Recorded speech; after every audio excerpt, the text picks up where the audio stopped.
This is Pet Life Radio. Let's talk pets.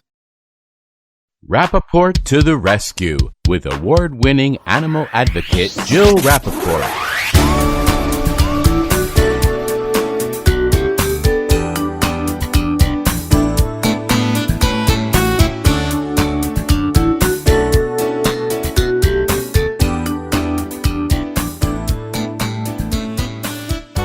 Welcome to Rappaport to the Rescue. I'm Jill Rappaport. Very excited for today's show because we get to focus on my other favorite animal in the world, the horse. Boy, do I love horses. Not only am I so blessed to have my amazing rescue dogs that are with me 24/7, but right out my door, which has been a dream come true of mine since I was a little girl, are my beloved horses. And I have 4 of them, ranging in ages from 15 to 24. And I've had them since they were very young.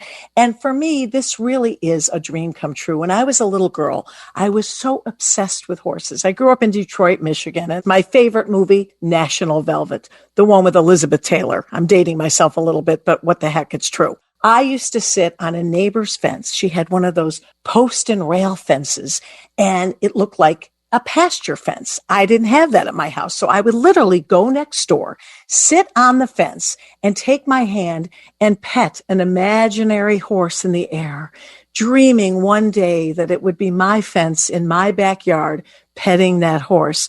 Can you imagine what those neighbors thought, or anybody driving by, like, what is wrong with that little girl?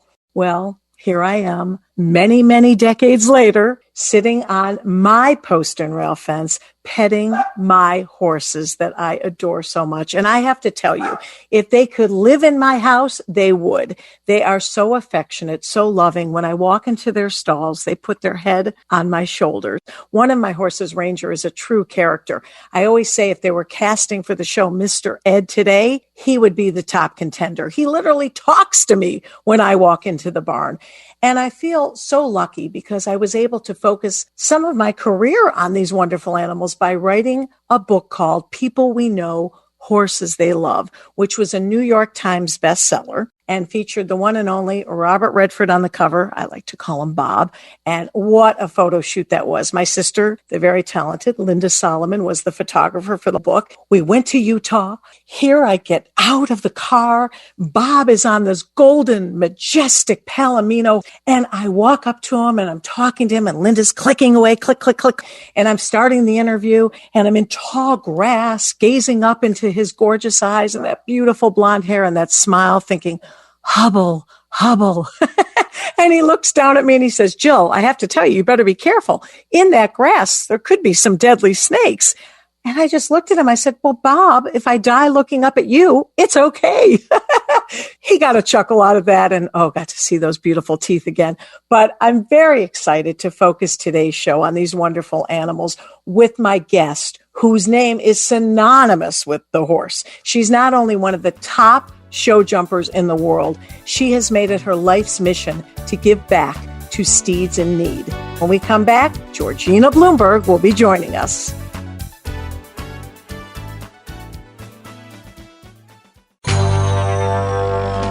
It's designerpetsweaters.com. Hand-knitted designer sweaters for your precious pup or cool cat. Beautiful couture patterns for your pets, including custom-knitted formal wear, casual wear, yachting, and even sports-themed. Many designer pet sweaters include feathered tammy hats, top hats, and a lot of sparkle. Each sweater includes leg loops, front paw sleeves, and leash opening. Visit designerpetsweaters.com to order your 4-legged fashions today. Your pets will stay warm for the winter and be runway ready. Large or small, we fit them all. designerpetsweaters.com. Let's Talk Pets on PetLifeRadio.com.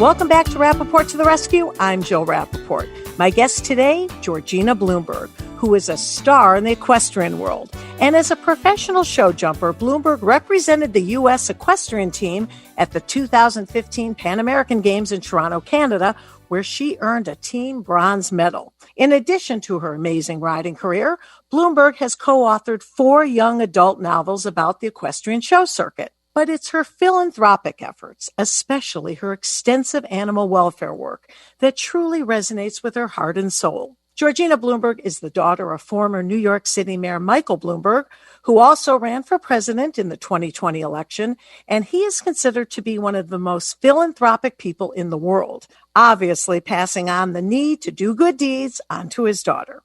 And Georgina is joining us today with Valerie Angeli, who is the VP of Engagement for the Equus Foundation, the only national animal welfare agency in the United States, which is 100% focused on horse welfare. And she's also the director of engagement for the new Long Island University College of Veterinary Medicine.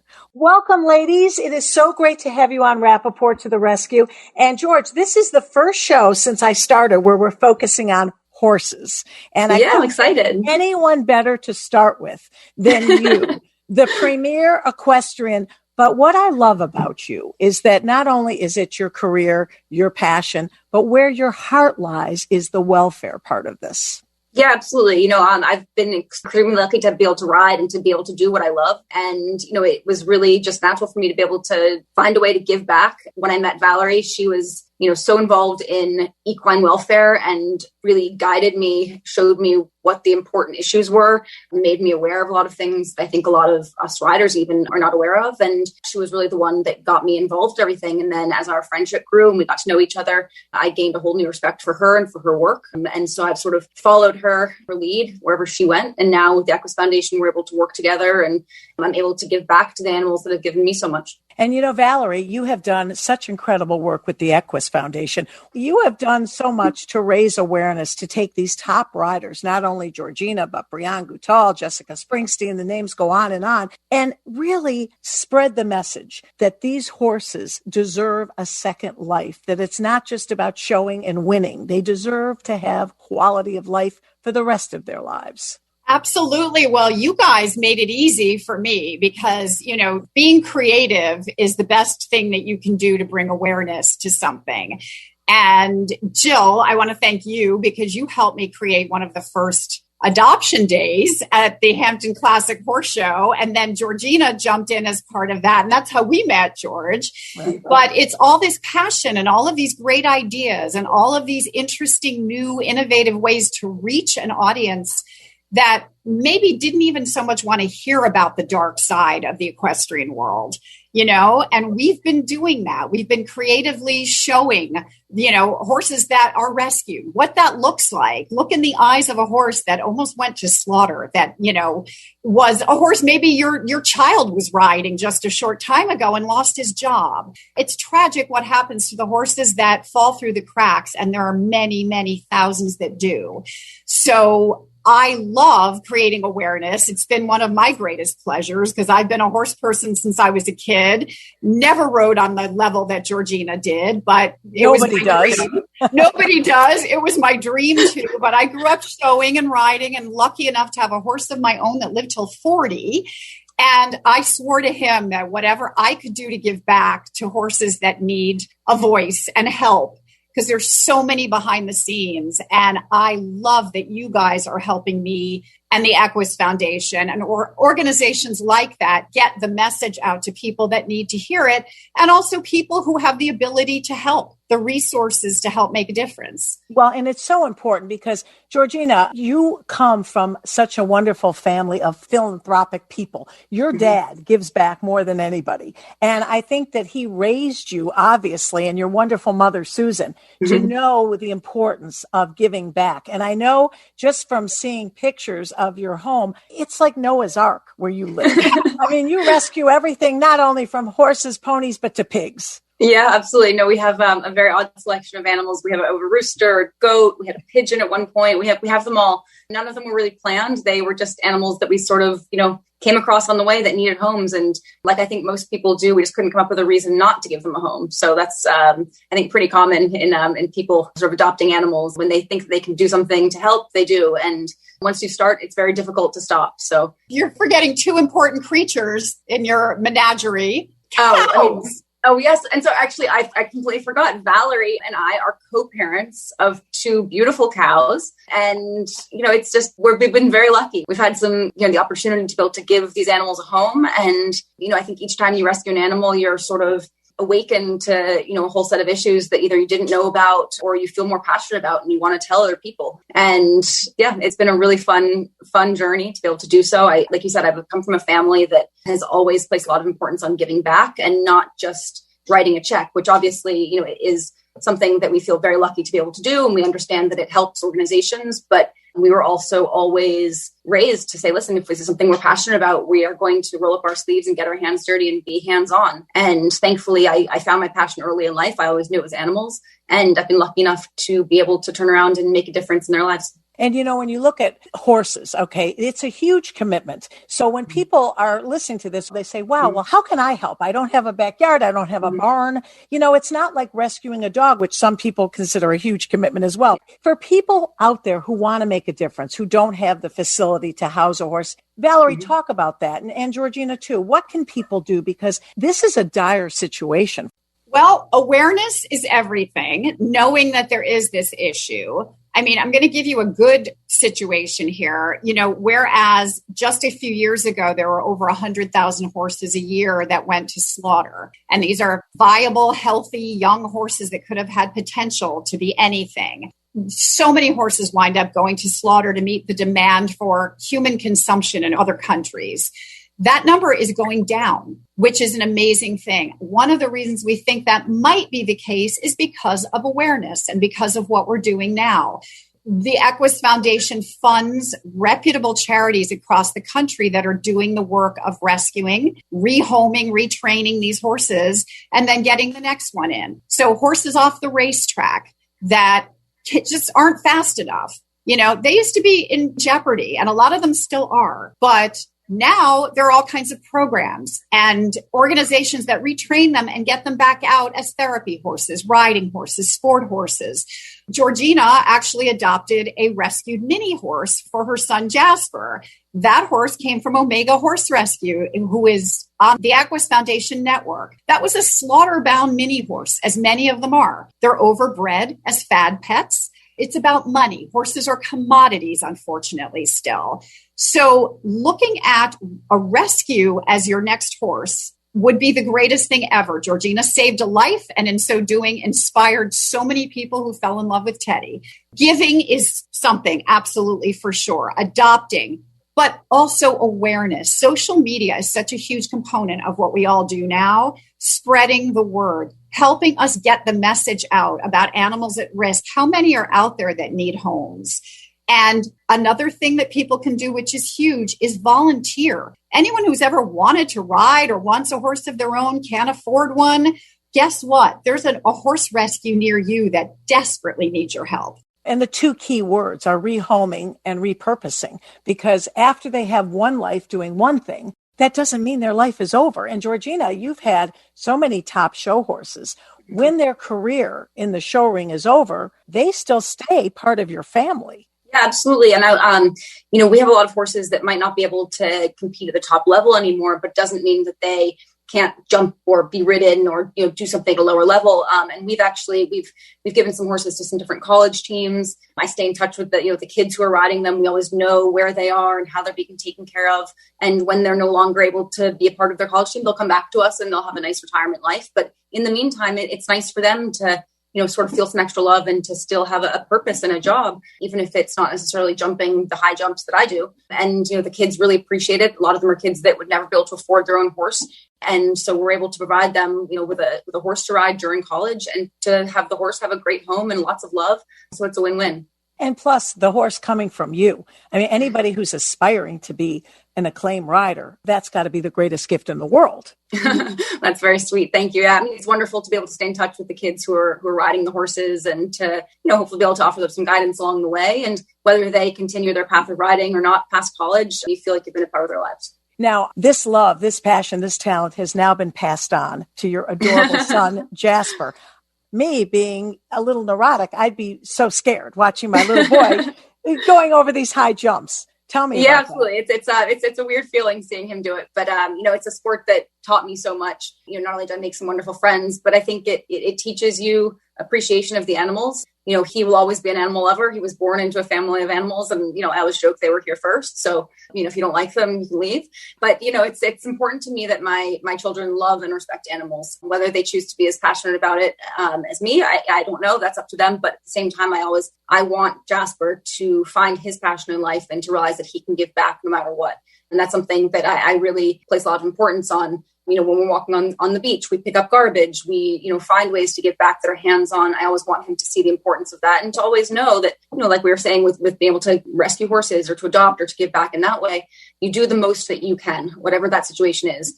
Everybody does the most they can. And whether that is, like Valerie said, going to a local rescue and walking a dog for half an hour or being able to write a big check, whatever it is, or somewhere in between, you do the most that you can do. And that's okay. Now, you inherited that wonderful philanthropy aspect from your parents, but I don't remember hearing or reading about your dad being an equestrian. Is he into horses, or has this come from your mother's side? It definitely came from my mother's side. My father does claim that he used to work at a barn and take some lessons, but we have no proof of that. So we're not totally sure. But my love of horses definitely came from my mother.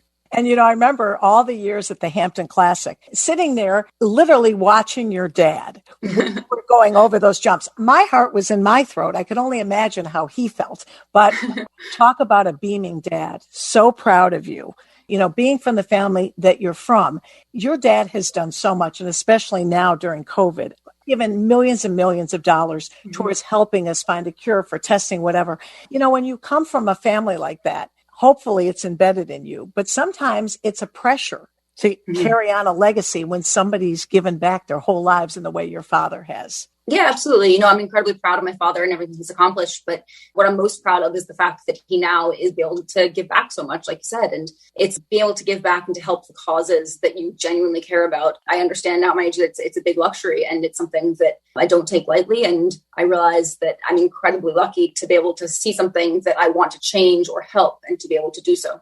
And you truly are hands-on. You made a very interesting point. There's a lot of very wealthy people out there that write the checks saying, Lord knows we need them. And that's a wonderful blessing. But to not only write the checks, but get in there and do the groundwork, the legwork, be hands-on. Right, Valerie? And to your point, if you walk into the barn, one of the barns where Georgina's retirement horses are, you will see a New York City carriage horse that's retired that lives there. You will see Juvena, who Georgina won the Central Park Horse Show Grand Prix on, superstar, but unfortunately shortly after came up lame, not able to be ridden. I mean, tragic, right? This is a performance horse that now has no career. She's retired in luxury in this barn with other horses that are all retirees there, and the carriage horse, and our 2 rescued cows who also live in stalls and have their own. I live there, Georgina?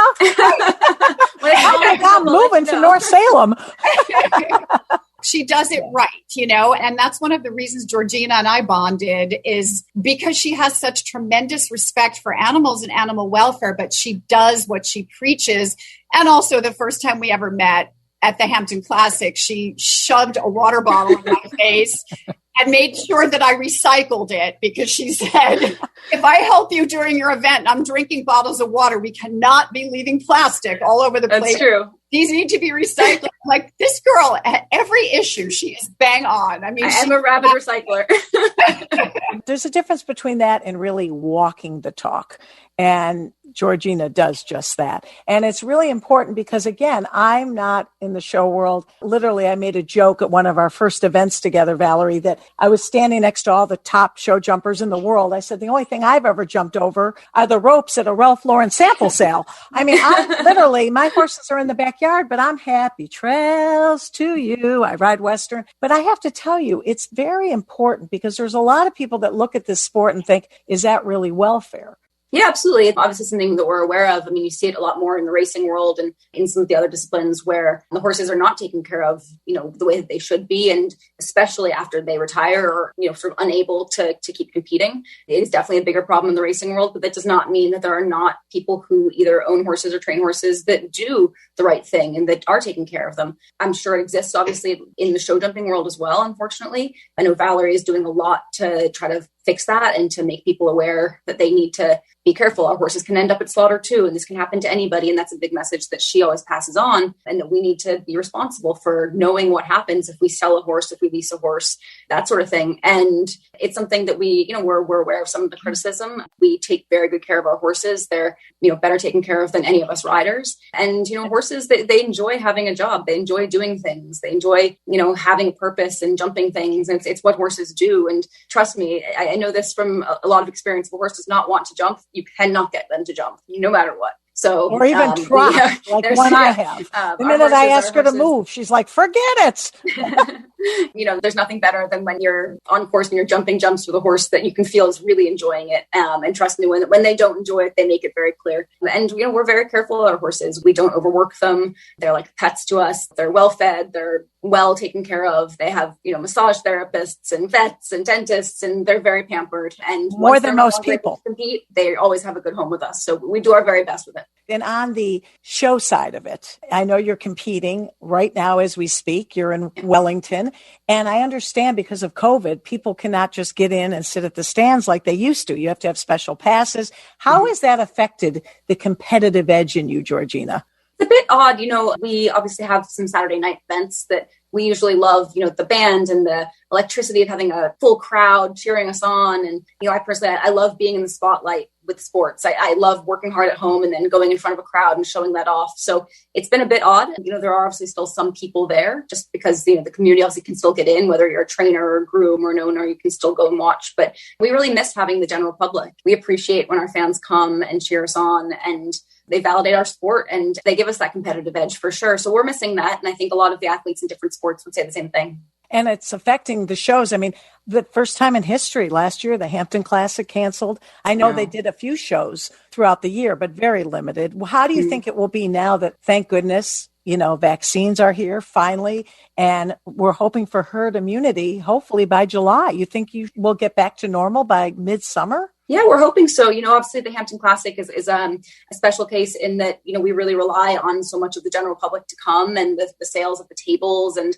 it's one of the rare shows in America where we do get a big crowd and a lot of people who might not necessarily know a lot about horses and who get to come and see our sport. And unfortunately, doing that without everybody coming to support us was just not financially feasible for the Hampton Classic last year. But I'm really hoping that this year and this summer, everything will be able to get back to normal. And, I know that we miss having people there to support us and to root us on. And I'm hoping that will change by August. And it's the only time every year I get to see you girls. I know. It's our reunion every year. I definitely want to stop by. If there is a show this year, I want to be able to help you out in any way I can and see you and work with you. And I have to congratulate you both on unbelievable work to making awareness, making people understand it. People don't realize these horses can live well into their 30s.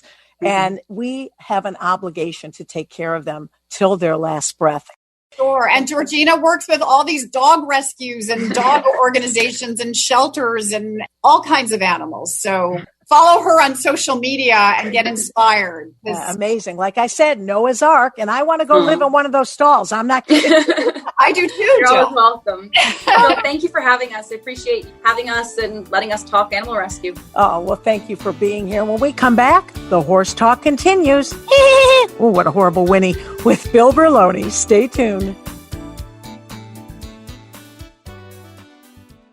Take a bite out of your competition.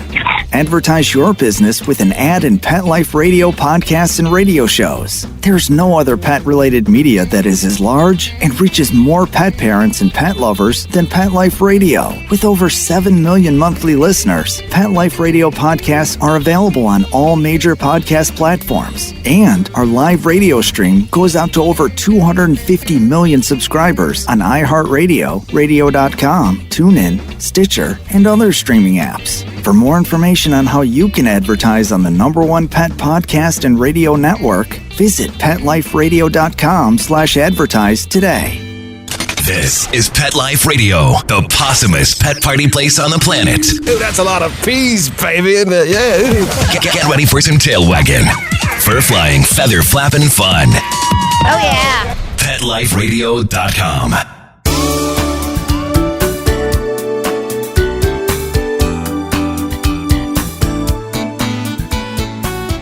Welcome back to Rappaport to the Rescue. I'm Jill Rappaport and joined again by the one and only Bill Berloni. And Bill, it's all things horses today.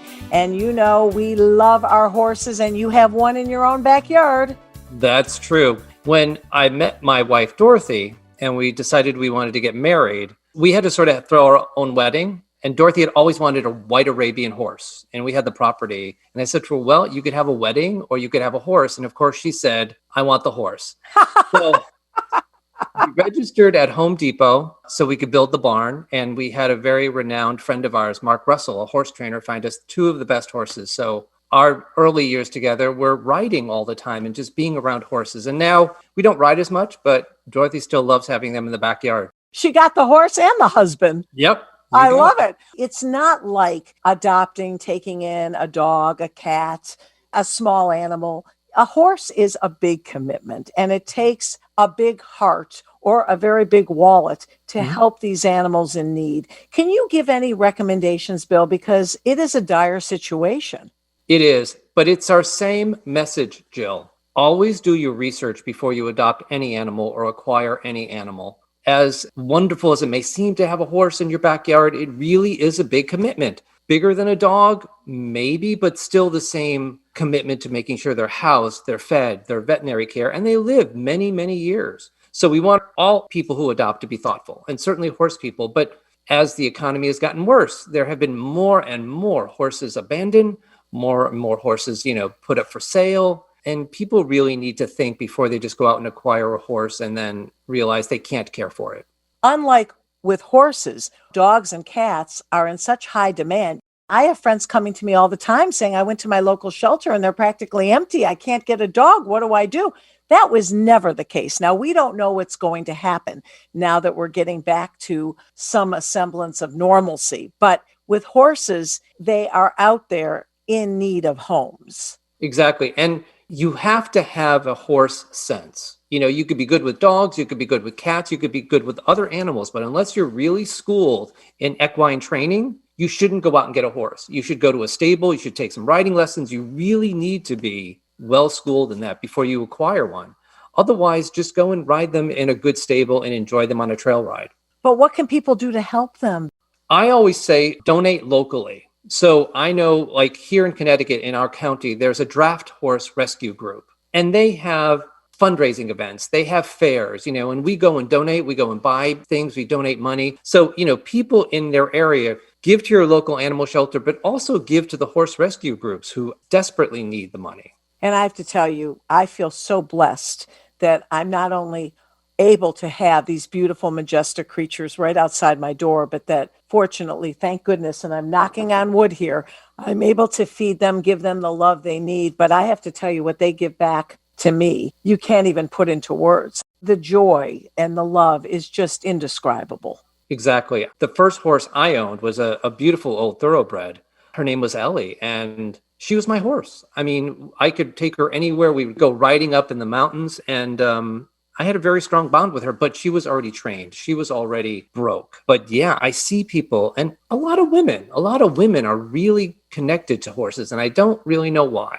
Oh, I can tell you, it is our first love. And I can tell you firsthand that literally I was so obsessed from, I would say, about age 5 to 16. And then all of a sudden, boys came into the picture. And for about 2 years, my love of horses waned a little bit, but then back in high gear. And I just absolutely obsessed, and I love them. And I think what people need to understand, you mentioned they can live a long life, well into their late 20s and early 30s. I have a friend that has a horse that just turned 40. And what I like to at least educate people to is that they have a second life, a second purpose after their initial purpose. And that's what Georgina and Valerie were saying, that, if they're not a show horse anymore, they can be a trail horse. If they're not a trail horse, they can be a companion horse. People need to understand that just because their initial purpose or the reason that maybe you fell in love with them, or if you're a competitor, it doesn't mean because that part of their life is over that their life is over. Exactly. They can become a school horse for kids. When our daughter turned 7, she wanted her own horse. So Dorothy got her this beautiful little pony, Shetland pony. And Jenna rode him. It was great. And then, she outgrew him. And of course, my thought was, well, let's pass him on. And Dorothy said, no, he's been passed on 7 or 8 times. He deserves a life where he can retire. And he did. He was our barn buddy until we lost him like 2 years ago. That's why I love Dorothy, and that's why she's my kind of gal, and she picked the horse over the wedding. Great information as always, Bill. And thank you, everyone, for tuning in to Rappaport to the Rescue. Let's Talk Pets, every week on demand, only on PetLifeRadio.com.